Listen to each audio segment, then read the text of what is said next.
Good evening. Please rise for the Pledge of Allegiance.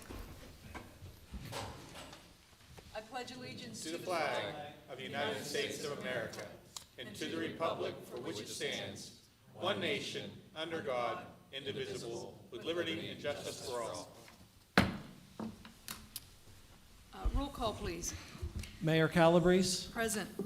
Councilor Fascio, Present. Councilman Waldron, Present. Deputy Mayor Sapp.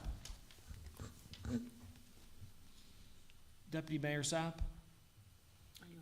Present. Deputy Mayor Sapp is joining us by phone this evening. Councilman Crestus? Present. All present. May I get a motion on item number 3, approval of the minutes? Mayor, I'd like to make yes. a motion to approve item 3, approving the March 18th, 2024 council meeting minutes. Second. Thank you. I'm so sorry. For those of you who are new, it might seem very formal when we do this, but I'm going to address the council members so that on the record it'll show who's actually speaking. So thank you, Councilman Carestas. May I get a second? Mayor, Yes, Councilor Fascio. I'd like to second. Thank you. Roll call. Councilor Fascio, Yes. Councilman Waldron, Yes. Deputy Mayor Sapp, Yes. Councilman Crestus, Yes. Mayor Calabrese. Yes. The March 18th council meeting minutes are approved. Thank you. May I get a motion for item number 4, ratification of expenditures? Mayor, Yes, Councilman Waldron. I make a motion to approve item number 4, ratification of expenditures in the total amount of $2,459,871.91. Thank you. May I get a second? Mayor. Second the motion. Thank you, Deputy Mayor Sapp. Any public comment? Any comment from council? Roll call, please. Councilman Waldron, Yes. Deputy Mayor Sapp, Yes. Councilman Crestus, Yes. Mayor Calabrese, Yes. Councilor Fascio. Yes. Expenses approved. As we move to item number 5, which is the public comment on non-agenda items, so we have non-agenda item comment, and then whenever we get to the items on the agenda, that will be an opportunity for public comment on those particular items and comment from council. For public comment on non-agenda items, just to clarify for anyone who isn't familiar with the process, that is a time for public comment where the after notice has been given, you are free to come up and speak. If you have any personal issues or items that are particular to you or something that requires a back and forth or an answer, you're certainly free to contact any of us at any time. You're free to meet with, I think I speak freely for all of us. You can make appointments with anybody, or I know after the meeting, I'll certainly be available, and I think that most of the council members, unless they've got to be somewhere, they would be happy to meet with you as well. But I just don't want you to think that you need to be on the non-agenda items to get any issue resolved. You certainly can come forward at any time and speak with us. It doesn't have to be done in a public forum. Thank you, Mayor. Next on the agenda is the time period for residents that signed up a week in advance to address council on non-agenda items.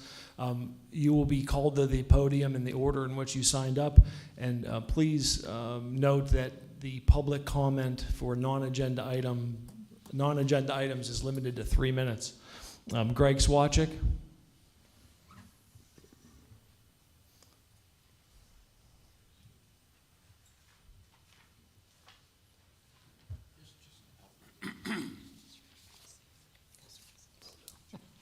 Greg Swachik, 648 Gramick Lane. There's a few things that I wanted to go over. I'd like us to be told what the policy is for the door getting locked once meetings start.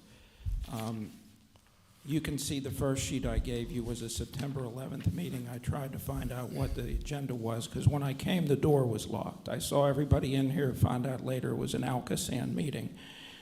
I was tempted to knock on the glass, but didn't want to startle anybody. I don't have anybody's cell phone numbers. Maybe we can put a doorbell at the door. But, you know, it's not an airport where you have to hold the flight on the tarmac. I don't know why the door gets locked. I don't know when it gets locked. I don't know the policy. Whatever it is, it's up to you to decide that. But I would like you to communicate it to the public so they don't waste a trip here to find themselves barred from joining the meeting. The second sheet of paper, I'm glad that the Penn Hills-Wilkins boundary and zoning is correct on the website now. It took a long time to do that. The manager told me a few times he'll get back to me, and he didn't. And he'll look into it, and he didn't. But now it's fixed, so that's water over the dam. I would like us to be careful to say what we mean and mean what we say from here on out. The third thing, Mayor, when late Councilman Getzey was here, he tried to get a second motion on something and was pleading with you or whatever, and, you know, why nobody's seconding the motion? And you said, well, what does that tell you? It tells us that you weren't interested in moving that. But it's different when a councilman does versus a citizen. Council represents the citizens. So I would think, as the manager said, for the deer problem, it has to come a request from that side of the table. So I think the mechanism should be that you listen to the public, vet what they say, and if you feel it appropriate, ask the people who work here for an explanation, not just give us a silent answer. I don't care what the answer is. I'd just like to know the explanation behind it, because sometimes people are misinformed or underinformed. And if they're fully informed, we could be on a different, more legitimate, acceptable path to all. So I just don't want to miss anything. And I think that's the only way that we can vet things properly. It's not us versus them. You have to be a go-between and make sure we're all communicating so you understand the whole case before you render a verdict. That's all I had. Thank you very much. Thank you. Next on the agenda, Tracy Holtz. And just to remind you, if you could just state your name and address for the record, and also please tailor your comments to fit into the 3-minute window. Yeah, no, absolutely. I want to thank you for the opportunity to speak. My name is Tracy Host. I live at 9726 Glendale Road. I was a previous member of Oakmont. I was on Oakmont Council. I actually was recently, too, appointed to Penn Hill CDC. I do believe in getting involved in my community. We moved here in December. Long story short, we lived in a townhouse. We had 2 crazy dogs that we adopted, and it didn't work. So we decided to move to Penn Hills, where it is a very affordable, great updated new home that we purchased at an affordable price and everything like that. We were very, very happy to be here. Unfortunately, on March 10th, our basement flooded with water and raw sewage. At that time, we also found out that our house should not have passed a dye test. In the middle of a rebuild, our basement flooded again on April 11th. Thankfully, we were the only lucky ones on Glendale Drive because we had already invested $5,000 in our plumbing and sewer system. We got a new main drain, and we got also a backwater valve, which was significantly helped us from not getting sewage. The rest of the homes on that drive were not so lucky. I want to thank our fire department, Penn Hills number 5. I've gotten to know a lot of them. I also want to thank my realtor, Lee, who's a Johnstown firefighter, and he came to our rescue that night also. We've had 2 master plumbers and a representative from Allegheny County Health Department explain to us that when we get heavy rains, the main lines surge, and they can't take all the water. Therefore, it causes a backup on our street. I know that Penn Hills is investing to upgrade their sewer lines in certain areas, in Rosedale, other places. We searched for houses in Rosedale, so I saw it happening. You know, unfortunately, it's not happening quickly enough for our community, and it should be more of a priority. There are several grants available through the CFA, and there's the Abandoned Mine Drainage Abatement and Treatment Program. I know Penn Hills has a lot of abandoned mines and everything. There's the Flood Mitigation Program. All of these are currently open for money to continue to invest in our community. Right now, there are so many nice homes for sale in Penn Hills, and this is really a significant opportunity for the community to have people move into the community and come into the community and invest their money and everything in it. But unfortunately, unless we invest in our infrastructure and take care of these issues, it will have a domino effect on our property values, blight, many other things. If you don't mind, I do want to introduce Lee, who is my realtor, who was a Johnstown firefighter, so we can talk a little bit about what Johnston did with my remaining, minute? Is it a minute? I'm sorry, there's 15 seconds left, and Okay. you are the speaker, not your Okay. colleague. I Okay. apologize. No, understood. Okay, well, thank you again for the opportunity. I really appreciate it. I hope that you will address this, so thank you. Let me just say, it's not question answered, but I want to say welcome to Penn Hills. And just to let you know, we have a professional staff. We have spent $90 million on a $30 million budget, which means, and we always say, our professional staff really goes and we have many grants, many grant opportunities. We have a lot of work in the pipeline. So sometimes the money is there and the contractor's there, but we have to wait for the weather to cooperate, and we have to wait for, so sometimes when you don't see things getting done, it doesn't mean it's not on the to-do list. It means often it may be a circumstance beyond our control. But welcome to Penn Hills, and we are very much investing our infrastructure. I think you'll be very pleased and happy you moved here. Bill Mouths.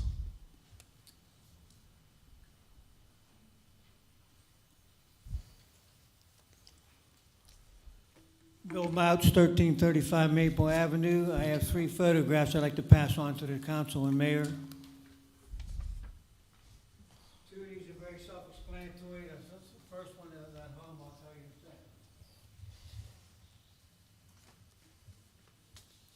second. As manager knows, we had a litter pickup on Thompson Run Road a week or so ago.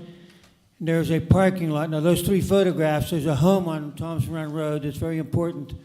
Right across the street from that home, there was a sofa over the guardrail. Now, I'm not saying it came from that home, but it's kind of odd that it came right across the street. Now, right just past that home, there's a parking turnoff area. And just a bit past the home, pictured on the right side, heading toward Route 22, this site is being used by folks stopping and unloading a huge amount of trash. The pictures show a bed frame, a large flat TV screen, a tire, and a host of other debris. I was wondering if Public Works can install some large boulders along this parking area, or this pull-off area, to stop people from using it as a dump site. Better still, perhaps PennDOT could install a guide rail along that area. And just past the utility pole behind my vehicle, as shown in the picture, there's an alley that ends up in the middle of the field down below. There's at least 10 more tires laying down there that we didn't pick up. So it's a continuing thing. That the people are really using this as a dump site that needs to stop. The second item I had on my agenda tonight was across Penn Hills, just about every neighborhood, there are downed trees laying along the roadways. I mean, they're everywhere. And they were either cut by utility companies, landowners, or by natural causes and left lay. These trees are lying along the side of our roads and are just as unsightly as a litter our volunteers constantly pick up. Public Works utilize our dump trucks and front-end loaders to remove these downed trees, to either run them through our shredder or at some appropriate dump site and end up. They got to be gone. These things are as bad as or worse than the litter that we pick up on a weekly basis in this town. I mean, it doesn't help to pick up litter when you have trees laying everywhere. I mean, you just go down just about any side road and you're going to find them. It's no big deal. So thank you for your time.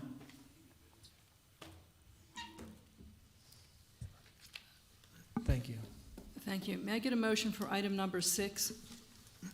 Mayor, Yes, Councilman Carestis. I'd like to make a motion to approve item 6A, appointing Dodie Smith to the Wilkinsburg Penn Joint Water Authority Board effective May 21st, 2024, replacing John Vento. Thank you. May I get a second?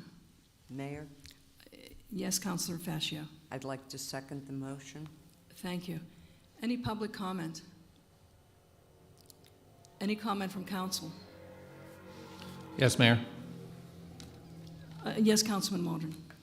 So back in February, we had a vote on the library board appointments. And during council comments, I had said that this process of board appointments was broken. And behind the scenes, I took a little bit of heat for that. So I want to say that I was wrong. The process isn't broken. It's working exactly as it's been designed. Our home rule charter states that mayor has the authority to recommend board appointments with the advice and consent of council. The mayor interprets this to mean that she and she alone gets to see who's applying for these board positions, and then she appoints whoever she wants for whatever reason, and no one up on this council is privy to that information. Those people get slapped on the agenda, and then it's up to us to figure out who these people are, what their qualifications are, if they even want to be on the board. And going through that process, doing your research, and voting no, that's hard. And the process we have today depends on that because it's just easier to show up and vote yes and go home. That's the process, and it's working as it's been designed. And since that meeting in February, I've been working behind the scenes to try to change this process. I argued that all of our boards should be published to the website, along with the rosters of each board, each member's term expiration date, the number of vacancies on the board, meeting dates, meeting minutes, and finally a standard online form where people who are interested in vacant board seats can apply. And then have all those applications emailed to everyone on council. To their credit, they listened a bit and posted board rosters to the website. However, they refused to do any of the other things like term expirations and vacancies and application process. Well, there is an application process, but people were instructed to email the mayor, cutting out everyone else. When I pushed back and demanded for more, I was given excuse after excuse why we couldn't do those things. And in response, I said that I just don't trust that qualified candidates are being passed over in favor of personal and political connections. And the fact that I'm getting so much resistance to these process improvements in an attempt to control this process only supports that notion. So between December and February, the mayor appointed 6 new members to the library board with only 1 legacy member remaining. Of those 6 appointments, 4 have since quit. In response, the library posted a page to their website soliciting new board members. It included a description of expectations and a process by which candidates can apply. Their plan is to recommend people and send them to the mayor. Now, I don't believe that boards should be appointing their own people to their own boards. I think it makes sense to have checks and balances there, but that doesn't mean you keep them out of the process. Their opinion matters, council's opinion matters, and your opinion matters too. All I'm asking for is for council to work as a 5-person team, proactively analyzing candidates together and making the best decisions for the community. Instead of what we have today where the mayor controls all of the information and we just show up to vote yes or no. Now, the language of the Home Rule Charter, which simply says advise and consent, allows for either of these processes. I think any reasonable person sitting in this audience or watching this online would agree that transparency and collaboration on these board appointments is preferred to one person controlling the entire process. And that brings us to today. We're here to vote on appointing Dodie Smith to the WPJWA board. Again, we never talked about this as a board ahead of time. It just showed up on the agenda. But I've known Dodie a long time, and I think she's a fine choice for the position. And if she wants to be our point of contact for everyone who has a problem with their water and sewage bill, then more power to her. But from what I understand, Penn Hills has 2 appointees to this board currently. The first is John Vento, a Penn Hills resident, and the other is Philip Scolari, who is not a Penn Hills resident. I wouldn't be doing my job if I didn't question why the mayor is choosing to remove Vento, the Penn Hills resident, but keep Scolari, who lives in Harmer and doesn't even use WPJWA water. I think most in this room would like an answer to that as well. But just know that after tonight, I'm going to continue to push to make this process more transparent and more fair and ultimately more successful. And I'll keep everyone posted on my progress. Thanks. Thank you. Any further comment? Thank you. Any further comment from council? Mayor, Yes, Councilor Fash, yeah. I'd like to comment on the appointment, not the process. I have known Dodie for a while now. I am pleased to say that I find her to be intelligent and compassionate and rational when sometimes I'm not. I do believe she will be an excellent representative on this board, and I think the residents of Penn Hills will find a welcoming ear to the multiple issues that are presented by the Joint Authority. So thank you for stepping forward. Thank you. Any comment? Yes, just a couple quick questions. Could the manager just give a quick overview of what this authority board does? It doesn't really come up on our agendas too often. I think just a very high level, who's part of this authority, would be great. To the extent I'd be happy to answer that question, the Penn Wilkins Joint Water Authority has a charter that is issued by the state, and it has a governing body that's made up of many member municipalities. I know Craig is the solicitor for the authority, so he would know how many communities there are, but we have 2 representatives to the board, as do all of the other communities that are part of it. And I think that Craig might be able to speak to all of the communities that are in it and how big the board is. So there's a number of communities that are part of the Wilkinsburg Penn Joint Water Authority that aren't voting members and aren't charter members. Off the top of my head, I believe that there's maybe 13 or 14 charter members, which means they sit as members of the board. Penn Hills has 2 of those members. Wilkinsburg has 2, I think 2 of those members. Churchill Borough has 1. Swissville has 1. North Braddock has 1.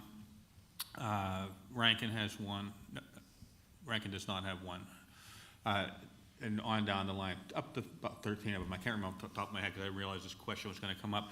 But a water authority, it does a number of functions. One, they bill your water, and that's what you guys like, because you have to get a bill and you pay the bill. The other thing they do is they are responsible for your infrastructure. They build out your water lines. So right now they're going through a major copper line reduction process. We've got some multiple Penn Invest loans to take out everybody's copper lines and replace them. They do multiple infrastructure projects all year long, but for the public primarily, they're responsible for making sure you get clean water to your house, sending bills out. They also send sewage out for a number of communities, and they also are a billing agent to Alcoasand. That's perfect. Thank you both. And then finally, when did Mr. Vento step down? Just for Mr. Vento, So- can we answer that? I'm sorry. Go ahead. I spoke with, and this also answers the question, Mr. Vento, for those of you who have never met him, he's been very active in our community for probably before some of us were born. He will be 101 years old in July. 102, I'm sorry, 102. I consider Mr. Vento a personal friend. I spoke with him. And without giving details of our conversation, I thanked him very much for his service. He is ready to move on. I think, please don't hold me to this, but I think the conversation was maybe 10 days ago to a week ago. We had a very pleasant conversation. He's ready to pass the baton. He's served us well, and he's ready to be done with his service. So the answer to the question is, when a person's term is up on multiple boards, on almost every board, when your term expires, you continue to sit in that seat in an expired term until your replacement's named. So he technically didn't sit down, but his term has been stepped down, but his term has been expired for a number of years, and he's just continued to sit until a replacement has been named, and that's consistent with multiple boards and commissions. The only board that I'm familiar with that doesn't get the opportunity to sit when your term is expired until the next person's name is the zoning hearing board. They're required to come off the board the minute the term is up by statute. And then I guess one more question. Does that mean our other seat is also expired as well, and is just waiting for an appointment? I don't know the answer to that. Okay. Because I wasn't faced with that, but when John's question came up, I did look at that. Got it. Thank you. Anything further, Mr. Carestas? Nope, we're good. Likewise, I'm going to address the appointment because that's what's on the agenda right now. And I will reserve my comments for the process at the end of the meeting when we come to council comments. So I will reserve that. I am very, very proud to recommend for appointment Dodie Smith. Joanne said it so eloquent, I'm sorry, Councilor Fascio said it so eloquently when she speaks of the positive characteristics of Mrs. Smith. She's very active in our community. She holds a bachelor's degree and a master's degree. She is a leader. She's received awards for her, or recognition for her leadership. I have her resume here, and I'm just glancing over it because if I read her resume, we would be here for a long time. There's so many wonderful things that she's done professionally, personally, and to be civic-minded. I don't know, oh, I'm so sorry. Deputy Mayor Sapp, did you have any comment? Yes, I did. Thank you so much, Mayor. I didn't want to interrupt you. You were on the roll. I just wanted to say, I too would like to thank Mr. Bento for his many years of service, and you know what, it's time for him to pass the baton and live the rest of his life as he will. And also with regards to Dodie Smith, I'd like to say thank you to her for volunteering her time and her services. As we know, you don't get paid to sit on these boards, but it does take a lot of time away from your personal life. And so I'd just like to say thank you to her for even being willing to sit on the board. Thank you, Mayor. Thank you so much. This is a very, you know, the one fundamental thing that we all can't live without is water and clean water. And it's a really, really, to sit on that board, it is my honor and privilege to recommend you, Ms. Smith, and I do so with great pride, and I think you will serve us well. Every position you've ever held, you've served, you've done a very outstanding job, and I'm so excited, and I'm hoping that the vote is unanimous because I think it would be the best thing for Penn Hills. Having said that, roll call. Deputy Mayor Sapp, Yes. Councilman Crestas, Yes. Mayor Calabrese, Yes.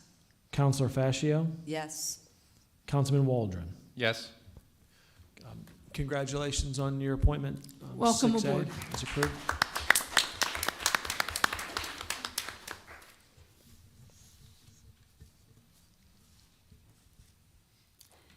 May I get a motion for item number 6B? Mayor, Yes, Councilman Waldron. I make a motion to approve Resolution 6B, 2024-13, approving a minor budget amendment to the Community Development Block Grant Program for fiscal years 2021, 2022, and 2023. Thank you. May I get a second? Second. Thank you. Any comment from the public? Any comment from council? Roll call, please. Councilman Crestas, Yes. Mayor Calabrese, Yes. Councilor Fascio, Yes. Councilman Waldron, Yes. Deputy Mayor Sapp, Yes. Resolution 13 approved. Thank you. May I get a motion from item 6C? Mayor, Yes, Councilman Carestas. I'd like to make a motion to approve item 6C, Resolution 2024-14, approving a contract to Remodel Smart LLC for the William McKinley Center Uniform Federal Accessibility Standards Bathroom Improvements Contracts number 1 and number 4 in the amount of $85,000. Thank you. May I get a second? Second. Thank you. Any comment from the public? Any comment from council? I just have a quick one. You know, when I look at these, when I look at accessibility, there are those of us who lived at a time when accessibility was a sort of a new thing. And I remember when sidewalks started to have the handicap ramp. And at that time, I guess with all the audacity of a teenager, I thought, wow, that's going to be expensive and time-consuming. And then as I matured, I thought, it doesn't matter how much time it takes or what it costs. Accessibility is something that those of us who have access just take for granted. As we look at this and we take a look at this is one of the buildings that we have charge of, and I see two members here, Mr. Jerry Chipinelli and Mr. Paul Schraft. They've done a wonderful job in maintaining and upgrading McKinley Center. Thank you very much for that. Please keep in mind when you take a look at this, this money is coming from, I believe, Mr. Blackwell, is that one grant, or could you address the payment of that if you know it off the top of your head? It's from the Community Development Block Grant Funds. In fact, the previous, the budget amendment was to fund, this project. Mm-hmm. So that is money from a grant. That's Yes, not coming it's a out grant. of It's Community Development Block Grant Funds. The entire project, all 4 resolutions to approve the accessible improvements. It's 4 different contractors, general, mechanical, plumbing, and electrical. And yes, they are all funded with Community Development Block Grant Funds from HUD. So as we go through each of these, please know that these are improvements for our residents, for our community, and it's being funded by way of a grant. Roll call, please. Mayor Calabrese. Yes. Councilor Fascio. Yes. Councilman Waldron. Yes. Deputy Mayor Sapp. Yes. Councilman Crestus. Yes. Resolution 14 approved. Thank you. May I get a motion for item 6D? Mayor, Yes, Councilman Waldron. I make a motion to approve item 6D, awarding a contract to DRS Electrical Services LLC for the William McKinley Center Uniform Federal Accessibility Standards Bathroom Improvements, contract number 2, and the amount of $10,200. Thank you. May I get a second? Second. Thank you. Any comment from the public? Any comment from council? Roll call, please. Councilor Fascio. Yes. Councilman Waldron. Yes. Deputy Mayor Sapp. Yes. Councilman Crestus. Yes. Mayor Calabrese. Yes. Resolution 15 approved. Thank you. May I get a motion for item 6E? Mayor, Yes, Councilman. I would like to make a motion to approve item 6E, Resolution 2024-16, awarding a contract to Reno Brothers, Inc. for the William McKinley Center Uniform Federal Accessibility Standards Bathroom Improvements, contract number 3, in the amount of $21,989. Thank you. May I get a second? Second. Thank you. Any comment from the public? Any comment from council? Roll call, please. Councilman Waldron. Yes. Deputy Mayor Sapp. Yes. Councilman Crestus. Yes. Mayor Calabrese. Yes. Councilor Fascio. Yes. Resolution 16 approved. Thank you. May I get a motion for item 6F? Mayor, Yes, Councilman Waldron. I make a motion to approve item 6F, Resolution 2024-17, awarding a contract to Shields Asphalt, Inc. for the 2024 CDBG Street Reconstruction Program in the amount of $348,665. Thank you. May I get a second? Second. Thank you. Any comment from the public? Any comment from council?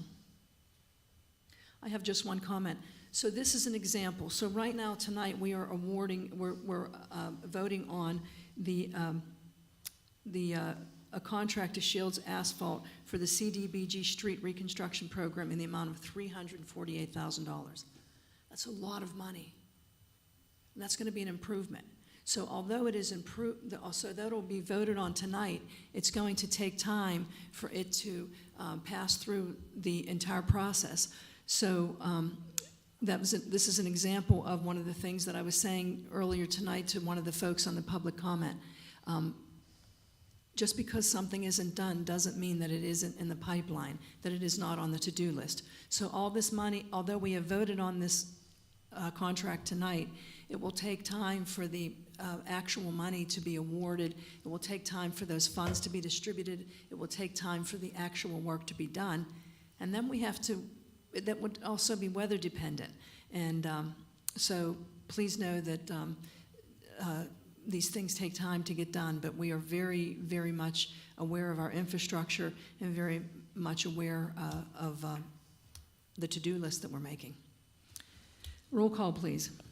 Deputy Mayor Sapp, Yes. Councilman Crestus, Yes. Mayor Calabrese, Yes. Councilor Fascio, Yes. Councilman Waldron. Yes. Resolution 17 approved. Thank you. May I get a motion for item 6G? Mayor, Yes, Councilman Crestus. I'd like to make a motion to approve item 6G, Resolution 2024-18, awarding conditional use approval to Dino Folino of FJIC Green LLC for the construction of a public recreational facility to be located on Hunter Road in the vicinity of Colorado Street. Thank you. May I get a second? Second. Thank you. Any comment from the public? You can come to either. Greg Swatchik, 648 Gramick Lane. This project went through planning already. Activity in that area originally was requested to do a soccer field or 2 soccer fields, a massive amount of land, which would give an opportunity to dispose of a lot of fill. And only after it was approved was there reconsideration where there were insurmountable problems that, you know, it was sort of premature or dead wrong to approve that to begin with. And now it's been downsized a lot to a pickleball court, I think, but I don't see that on this piece of paper. It just says a public recreational facility.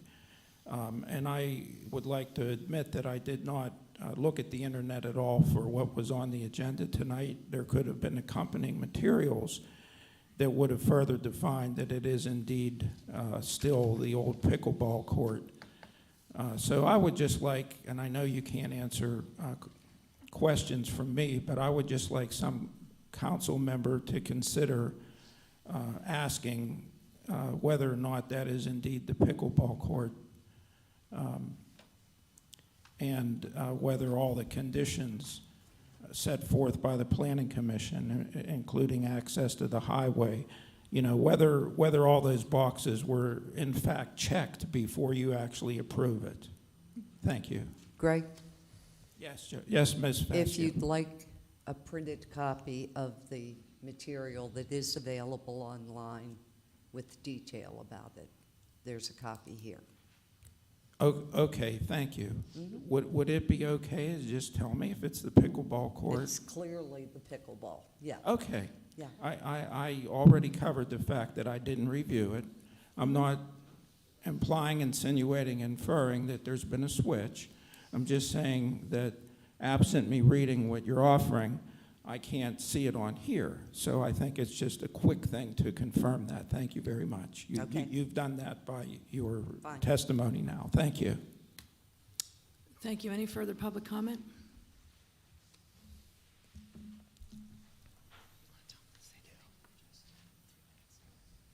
Yes, my name is Vince Ruggiero. I live at 4032 Greenridge Drive. I want to start off by saying I'm not against pickleball. You know, if you want to get out and be active, I think that's great. But I do not think, my issue with it, I don't think this is the area for it. I've lived on that road 40 years. It's a dangerous road. It's not good for traffic, and we're going to build something that has more traffic, more accidents. Noise is an issue. There's a cemetery that's right across the street to where we want to build it from, and there's people that want to go and enjoy, you know, time with their family that passed on, and I just don't think it's a good idea to build that there. There's other areas you can build something like that, and another thing, I don't understand why would our fascination with saturating areas with the same business. We see it with banks. Dollar Generals next to Dollar Trees, next to Dollar Goods, whatever.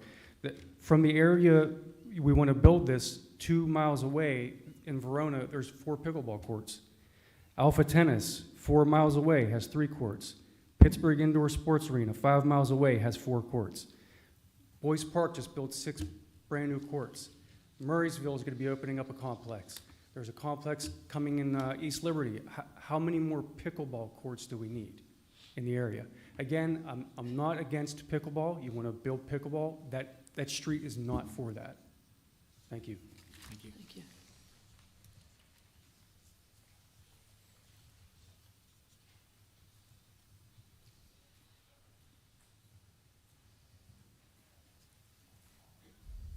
Hi, my name is Tina Ward. I live at 2988 Green Ridge Drive, and I'm Vincent's mom. So my main concern is Hunter Road.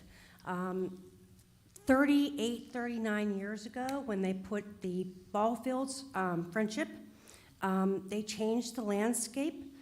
My son and my youngest son almost died on that road because the drainage was just not set properly. So what are we going to do to the environment down the hill? That road is just entirely too dangerous. I stated last time, when the summer, the windows are open, my heart is in my mouth listening to all the screeching going down the hill. It's just not the right road. Like Vinny said, put pickleball someplace else, but not on Hunter Road. We don't need something else dangerous on Hunter Road. Another thing about the noise, our community is known to be a tranquil, serene, family-friendly environment. However, excess noise from this proposed pickleball court possesses a negative threat and threatens to counteract this reputation. Many pickleball courts in the area are reporting how the noise disturbance is negatively impacting the surrounding communities and environment. Sound travels there. I've lived there for 42 years. He lives up the hill from us. He can hear my dog barking as if it's right in his backyard. Many of these areas have reported to their local leaders, local government, news media, and even social media. Petitions have been created, and yes, even noise ordinance lawsuits have been filed. What I would like to know is how this committee is prepared to protect our local residents and environments. Also, what research has been done to reduce the noise of this so-called noise-reducing court, and has this data been verified by professionals? Thank you. Thank you. This may be premature, but I do want to point out, this is an indoor court. In case anybody hasn't seen the proposal, it's an indoor court. Any further comment from the public? Any comment from council? Mayor Sapp? Yes, Deputy Mayor Just want Sapp. to say that I am excited about a pickleball court coming, and especially it being indoor.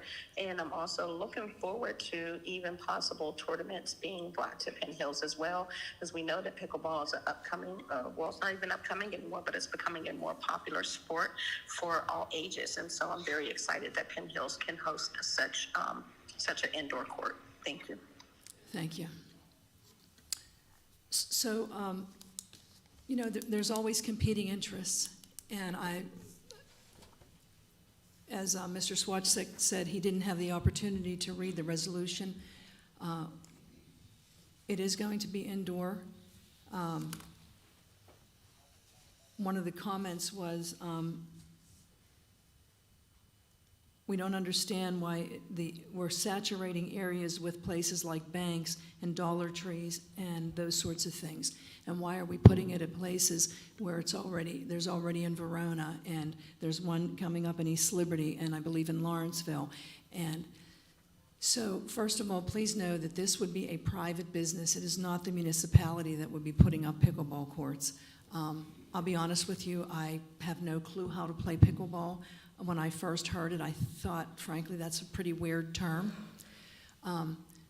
But the reason why, look, I don't have an MBA, but as I understand it, the best place to put whatever your business is, if it's a restaurant, the best place to build a restaurant is next to another one. The best place to build a bank is next to another one, because that's how you have competitors. Penn Hills is, a lot of people don't like this term, but it has been intentionally built as a, quote, bedroom community. Back whenever Pittsburgh was the third and then the fifth largest corporate headquarters in America, What those executives wanted to do was to go downtown or out to Churchill or wherever and go to their offices, do their work, and then come home. They did not want businesses here. They wanted to have, not the only, but the primary business location was Rodi Road, and that was filled with restaurants. I didn't live here then, but I'm told there were many, many restaurants there.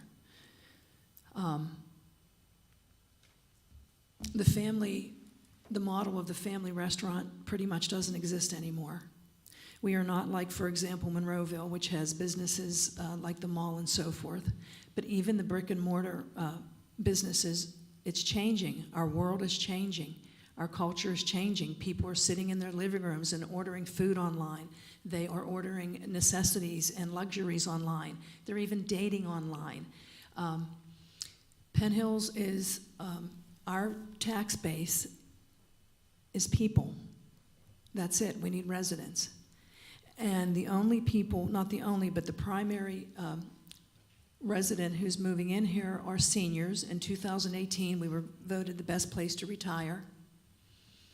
We can't hide the fact that our school district is, it's improving, absolutely it's improving, but that's a factor in when people decide whether or not they're going to move here.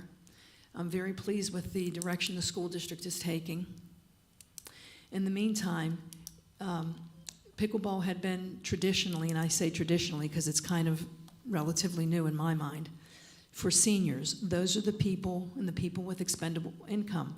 People who might be in their 50s or 60s, they still want to play sports. They're not perhaps maybe capable. They don't want to continue more strenuous activity. My understanding is, I've never played it, but they want pickleball. And now what we're seeing is that younger people, particularly people in their 20s, are becoming very active in pickleball. Someone said, I don't understand why we have banks and Dollar Trees and those sorts of things. There was a Dollar Tree, I believe it was a Dollar Tree or a Dollar General that asked permission to, they wanted to go put a place on Rodi Road. Well, people can joke and laugh on social media all they want about, oh, gee, another pizza shop, gee, another auto repair, oh, another pizza shop. Well, guess what? For every one of those businesses, a number of things happens. Number one, it's not a blighted property anymore. Would you rather have a vacant building or would you rather have a Dollar General?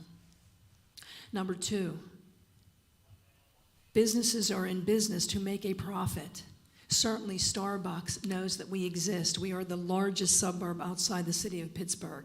If Starbucks thought that we had the foot traffic or the demographic or whatever it is that they're looking for, if they thought they could make a profit here, they would be here. But they're not. We as a government entity cannot dictate to a business to come here.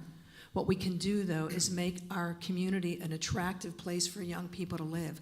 We have so much going on here. She's left already, but there was a new resident here. She moved here from Oakmont, she said.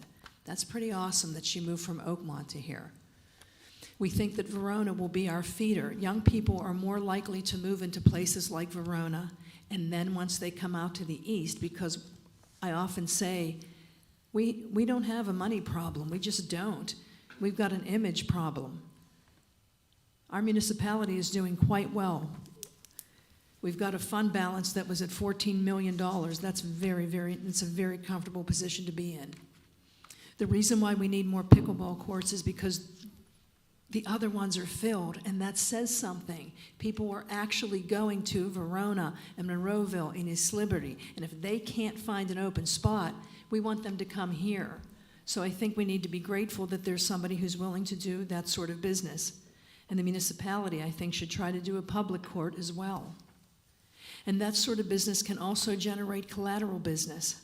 Because when you come here to play pickleball, and again, I have no idea how strenuous it is or whatever. Maybe after you play, then you go and you have a lunch or you have dinner or something, or you go to a pub. So within a 5 or 6 mile radius, although we don't have the coffee shop or the pub you're looking for, but maybe you go to Verona to play pickleball and you see, oh, that's filled, so now I'm going to go over to Penn Hills. And then pretty soon they say, hey, maybe I should open a business next door to this. I don't know. But all I know is that somebody said, Mr. Swatsik said, I didn't review it. But guess what? It has been reviewed. It's been reviewed by the professionals. People often mistake council and administration as the same body. We are not. Penn Hills is blessed to have a professional staff, and believe me, these are very, very, they are not only professional in name, they are professional indeed. We up here in council have the luxury.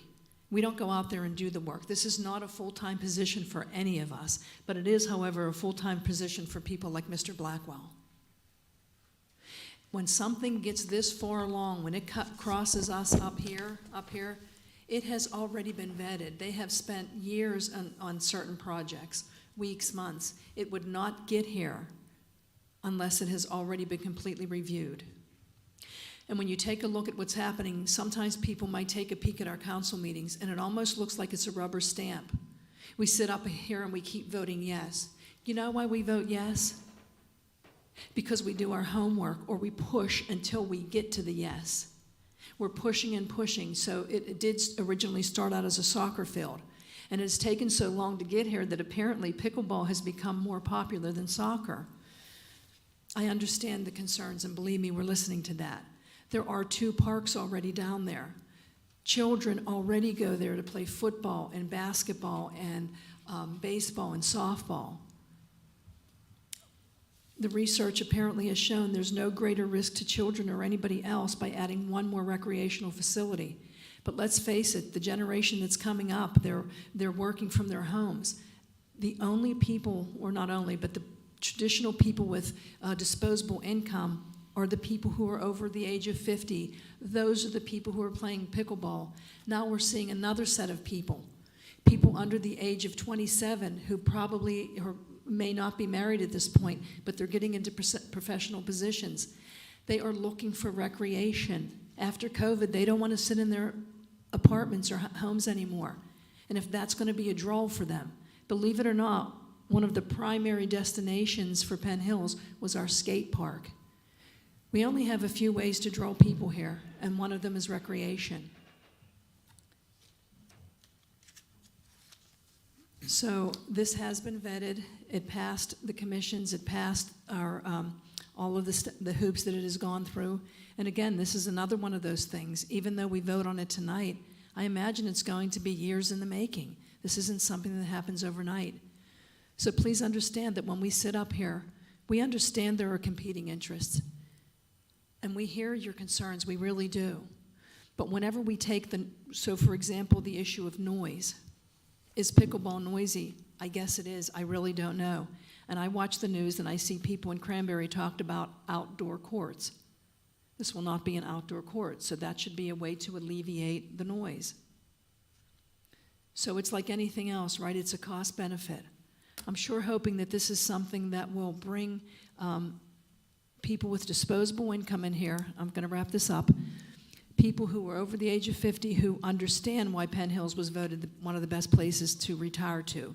And part of that is because this will be an amenity. And I also want those 25-year-olds to come in here and say, I would never come to Penn Hills except I can go for that recreation. And hey, by the way, now that I'm here for pickleball, I had no idea that Penn Hills had such beautiful homes. So we're sure banking on that. And a really, really wild dream that I told Mr. Carestas today that I didn't think I was going to say publicly, but what the heck, I think I will now.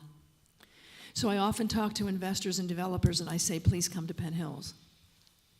There was a group of investors that I spoke with, and they talked about different reasons why they would or wouldn't come. But one of the really best things about Penn Hills is our location.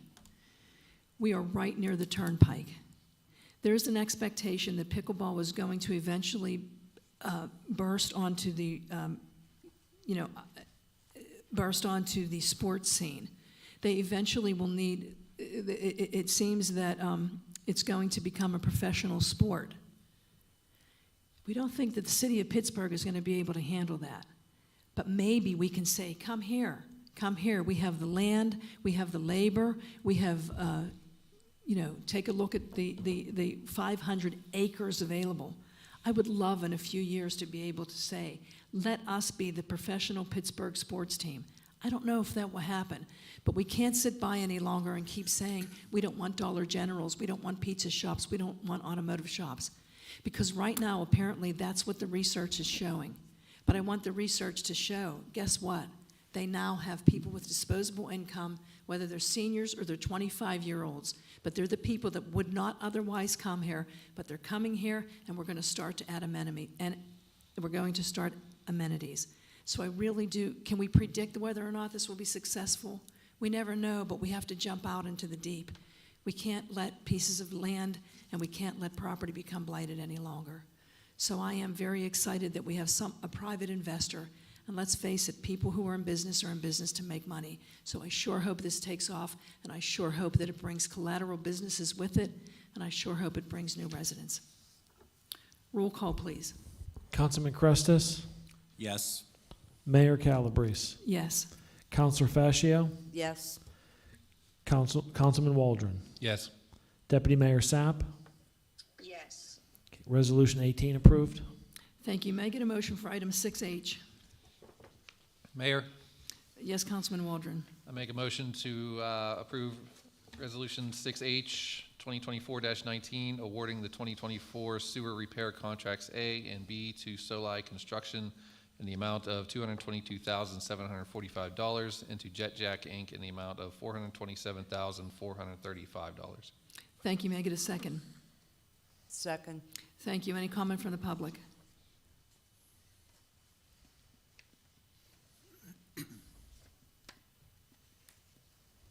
Thank you, Mayor. Thank you, Mayor. Please state your name and address for the record. Greg Swatchik, 648 Gramick Lane. I didn't review this because I had no need to, but I do review the things that I have a need to, and I was at the Planning Commission. I did thoroughly review the pickleball court Mr. specifics. Swatchek, we're on item 6H. Okay, Are but you addressing item 6H? Yes, but I'm also trying, as you point out, You're when out we of- create, can I finish my No, sentence? no, You asked no. me a question, I would like to just finish the Sir- answer in one sentence. Sir, the answer is yes or no. We're on item 6H. I Is this- understand, Is but this related, could you please answer yes or no, or is this related to 6H? it is. Okay, thank you. I have not reviewed item 6H. That has to do with item 6H. I don't care about item 6H. But I do care, as we do this, as you point out, to preserve an accurate record in case it's used in a court of law. You've pointed that out. So relative to item 6H, am useless relative to that. But in the record, you said, the previous item, that I didn't review it. All I wanted to do is make sure that it was the same subject matter, that is the pickleball court, as I did review everything about it in the Planning Commission. I'm not against pickleboard stuff either. Mr. You Swatchek, made it I'm going to sound disconnect like the I microphone. was. I'm going to shut the microphone off. If you're not able to speak on Okay, the item at hand, I have to disconnect the microphone, sir. You have 1 minute What left. do I do if the record's distorted? Does she get the last word? I have no rebuttal? Is that how we're It's going to do public it? comment. It's not interactive. It's public comment. You have But it's accusatory, and I have a rebuttal right. Mr. Swatchek, you come to these meetings all the time and you know the process, so. I do, and you don't mischaracterize what I say. It's in the record what I said. I reviewed that in the Planning Commission. You make it sound like I come here, I'm objecting to pickleball, and know nothing about it. Okay. I know everything about it from the Planning Commission. I'm not against it. 30 He wants seconds. a landfill is what he wants, and the pickleball court is an excuse to have the landfill. We all Okay, know that. Mr. It started Swatchek, as a your- soccer Your field. comment has nothing to do with item H. You tried to say it does, but it Okay. does not, so we're going to move along. Thank you. I'll just go on non-agenda items every Mis- meeting to Mr. straighten the Swatchek, record. I'm You're going right. to have Okay, the we're gonna officer move remove along. you.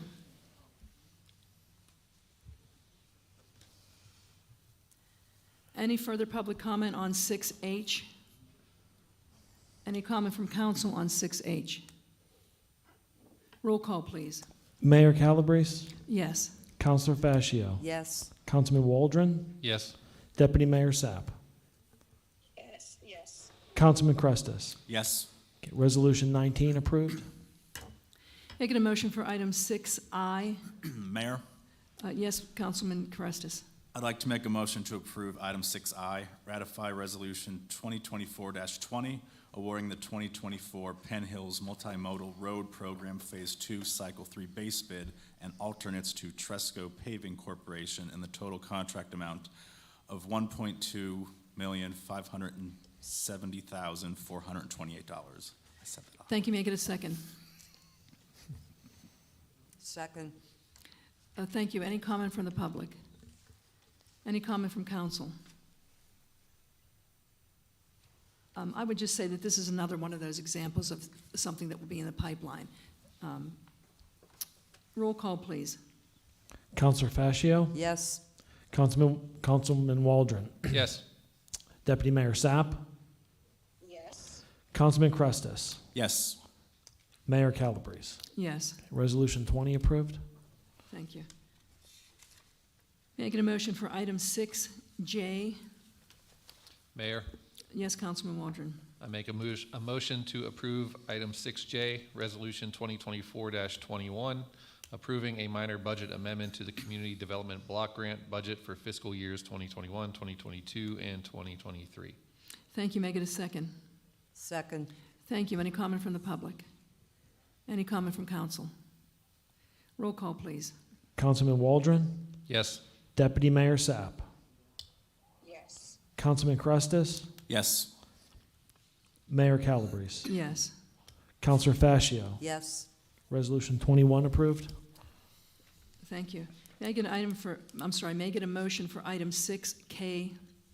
Mayor, Yes, Councilman Carestis. I'd like to motion to approve item 6K, resolution 2024-22, authorizing the submittal of a Greenways Trail and Recreation Program grant of $202,338 from the Commonwealth Financing Authority for Verona Oakmont Penn Hills Plum Trail Connector Milltown Railroad Bridge Restoration.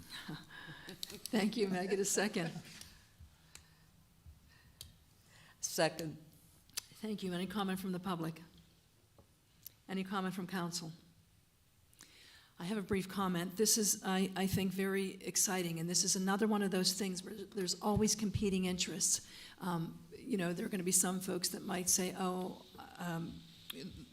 there's always going to be competing interests. But this is one of those things that I think, again, we're back to the people who are going to move into Penn Hills, and any person, any organization, any community that is not growing is dying.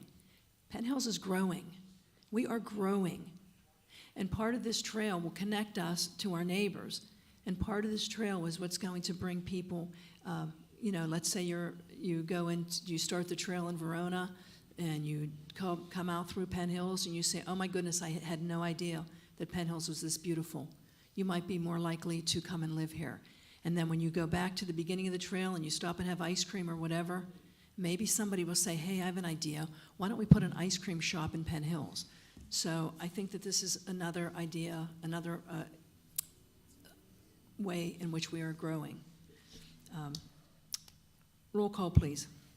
Deputy Mayor Sapp, Yes. Councilman Crestus, Yes. Mayor Calabrese, Yes. Counselor Fascio. Yes. Councilman Waldron. Yes. Resolution 22 approved. Making a motion for item L. Mayor, Yes, Councilman Waldron. I make a motion to approve item 6L, Resolution 2024-23, approving the acquisition and subsequent disposition of vacant property located at 1119 North Avenue 445-E-30 in accordance with the Allegheny County Vacant Property Recovery Program and providing assurance that acquisition is consistent with the Penn Hills Comprehensive Plan. Thank you. May I get a second? Second. Thank you. Any comment from the public? Any comment from council? Mayor, just one quick comment. Is it a safe assumption that this acquisition through the program is for an additional side yard? I know that's usually how this program's used. Yeah, these come up from time to time through the Allegheny County Vacant Property Review Committee, and then each taxing body has to take certain actions to do the disposition. But this is actually a vacant side yard at 1119 North Avenue. So that's what this one, that's typically what they are, Chris, right? Whenever we get those, that's usually what these are. Thank you. A quick comment, and so when you see that happening, that's a really good thing too, because that means we won't have a vacant lot. That means that someone has, not only, now they have ownership of it, and they will care for it, and it will increase the size of their property. And that again makes our home values and our stock more attractive. Roll call, please. Councilman Crestis, Yes. Mayor Calabrese. Yes. Councilor Fascio, Yes. Councilman Waldron, Yes. Deputy Mayor Sapp. Yes. Okay. Resolution 23 approved. May I get a motion for item 6M? Mayor, Councilman Carestis. I'd like to make a motion to approve item 6M, Resolution 2024-24, approving the Community Development Block Grant Program Budget Action Plan and the Home Program for fiscal year 2024. Thank you. May I get a second? Second. Thank you. Any comment from the public? Any comment from council? Roll call, please.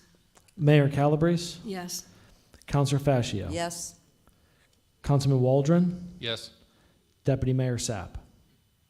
Yes. Councilman Crestis. Yes. Resolution 24 approved. Making a motion for item 6N. Mayor, Yes, Councilman Waldron. I make a motion to approve item 6N, Resolution 2024-25, authorizing the municipal manager to sign a reimbursement agreement with PennDOT for ADA ramps on 2 local roads and reimburse PennDOT in the estimated amount of $46,670. Thank you. May I get a second? Second. Any comment from the public? Any comment from council? Mayor, Yes, Councilor Fascio. just for clarification, my understanding this is part of a bigger project? Yeah, that PennDOT is, correct. PennDOT reached out to us earlier in the month, and they are going to be doing there's on Salzburg Road and Frankstown Road, they're going to be doing a number of projects. As they do their ADA ramps, they will do the ramps that are facing our local roads. And so they're going to do 9 ramps. Those are at, and it's in the materials. Laketon and Beulah is one. High Point and SR 400. I think that's Frankstown Road. SR 400. Banyan, Harvard Drive, and Marymount Drive. So they're going to do 9 ramps, and they estimate that that's going to cost them $45,000, and then we'll reimburse them. This is also CDBG eligible. Because it's an ADA improvement too, so we may end up funding this out of ADA. out of CDBG, but it is part of a larger $320,000 ramp project. okay, thank So. you. Roll call. Councilor Fascio, Yes. Councilman Waldron, Yes. Deputy Mayor Sapp, Yes. Councilman Crestis, Yes. Mayor Calabrese. Yes. Resolution 25 approved.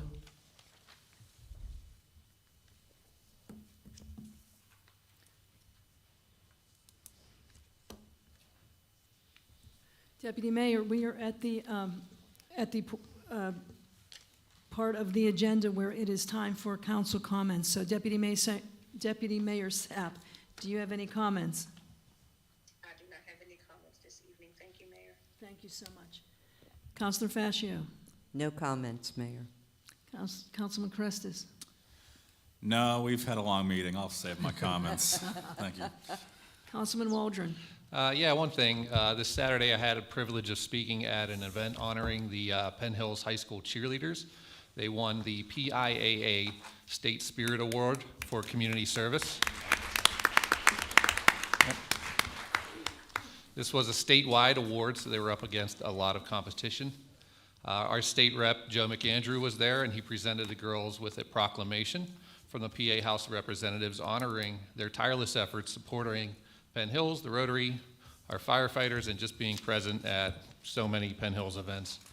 So I'd just like to say again, congratulations to the cheerleaders.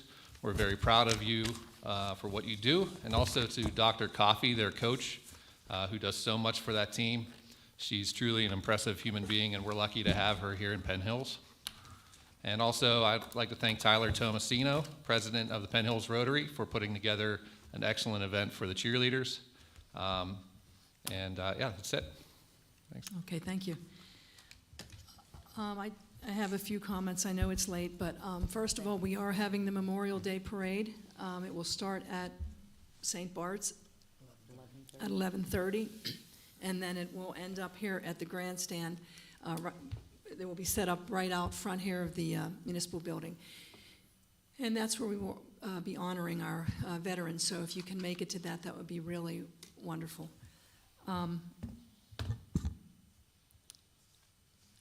I know it's been a long meeting, but I'm compelled to respond to when we got to the, when we did the appointment this evening. I did not want to address the comments of Councilman Waldron there because, unfortunately, that would have rained on the parade of our newest appointee. That's really unfortunate that that happened.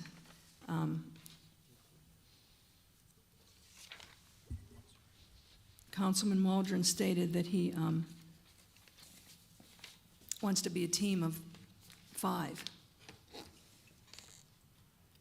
and that he's going to change the process. The process for appointments is dictated by our home rule charter and by state law. When I was elected in 2019, so this is my second term, over 5 years ago, I came in and I respected the people who were appointed to the various boards and commissions and committees. Sometimes it takes a while to have a learning curve. I didn't change anyone. Although Councilman Carestis stated that the process is broken, but he has come to believe that it is no longer broken. And he said, the mayor said that she and she alone. I've never said that. However, the charter says that the mayor appoints. That has been in place for about 50 years now. I'm not the one who wrote the charter. I just follow the charter. And the process, as I understand it, as it was taught to me, as I've learned it,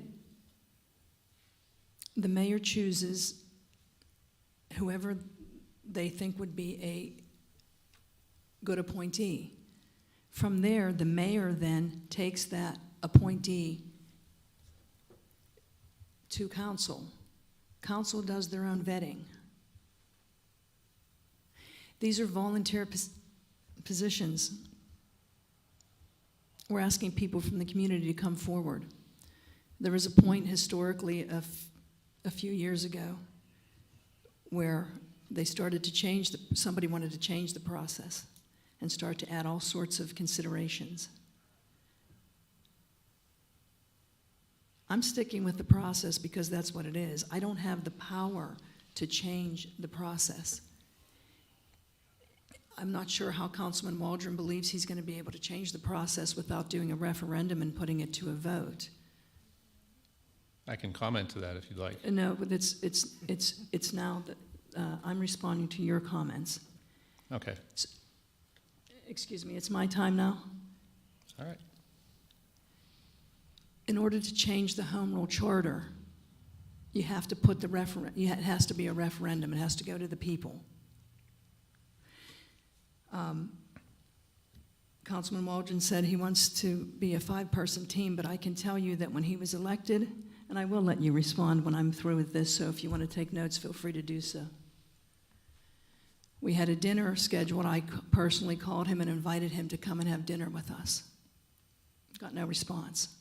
Called Councilman Waldron. Councilman Carestis. He showed up. Deputy Mayor showed up. Councilman Fasher showed up.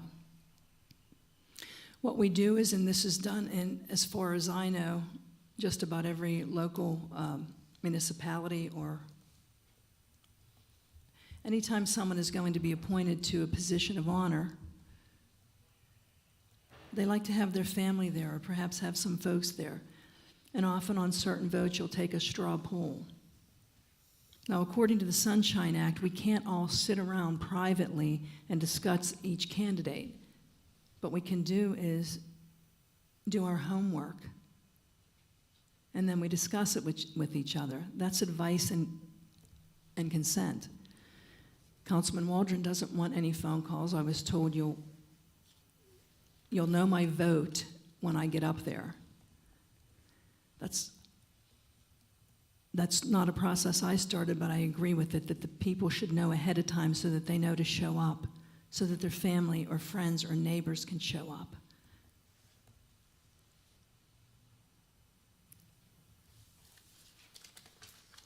I never once said that I and I alone appoint, or I and I alone will be the only one to see it.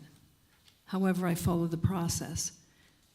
And as it's been said, the process doesn't start until the mayor, not me, the person, the office of the mayor turns that key. That's when the process starts. It's just like, by analogy, when a president chooses somebody to appoint to the United States Supreme Court, the president makes the appointment, but it doesn't mean Congress is going to accept that appointment. It's up to each individual member of council to make phone calls or to quote unquote vet that person to the way that they believe. Now, I'm not going to go back and forth, but I'm going to interrupt my comments for a moment so that Mr. Waldron, because I did quote you, and I did, so if you want to take 30 seconds and respond to whether or not anything I said isn't accurate, please feel free to do so right now. Sure. All I'm going to say is that the Home Rule Charter, all it says is the mayor makes recommendations with the advice and consent of council. That's all it says. The process is really up to us. We can define that process within those rules. That's it. I mean, there is no set process in state law in the Home Rule Charter. It's just advise and consent. The consent part you got, the advice part you don't. So then will you state publicly that you will speak with me over the phone or in person so I can get your advice, because you've never taken one of my phone calls from the day you were elected? Well, there's a reason for that. So yes or no, you will give me advice directly? If I know who the candidates are. Of course I would tell you who the candidate is. So No, yes, the full set of candidates. My concern is that you're overlooking qualified candidates in favor of political and personal appointees. so the answer is yes, you will discuss? As long as I have a full set of interested parties, yeah. Okay, thank you.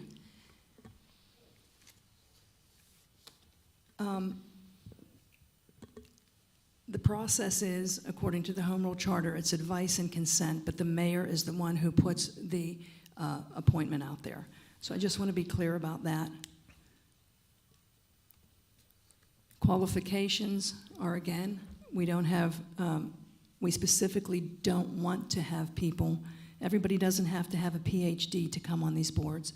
I personally would like to see residents who really care, residents who will get involved, because these are volunteer positions that take a lot of time and a lot of work, and we want people who are invested.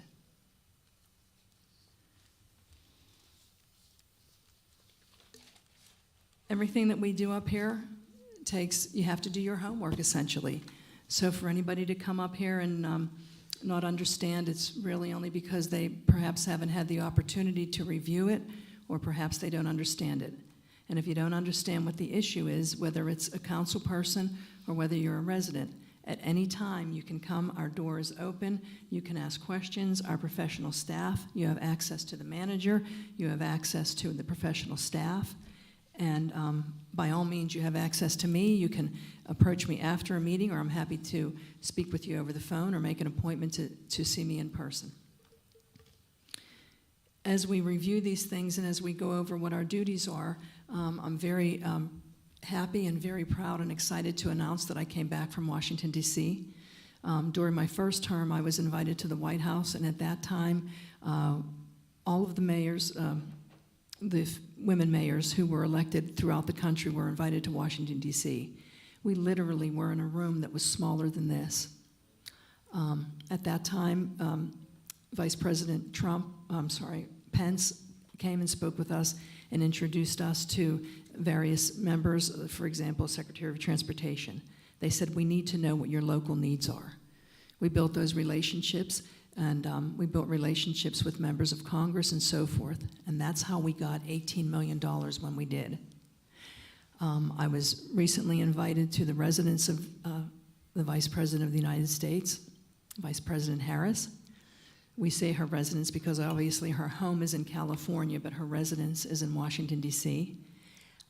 That was really exciting. We spent almost 2 hours at her D.C. home with her personally, and that was literally like even smaller than this because it was a living room and a sitting room and those sorts of things.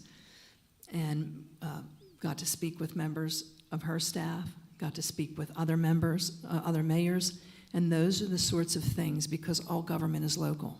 All politics is local, all government is local. Really, this is where it starts. So even though these are not full-time paid positions, rest assured that we're out there doing this work.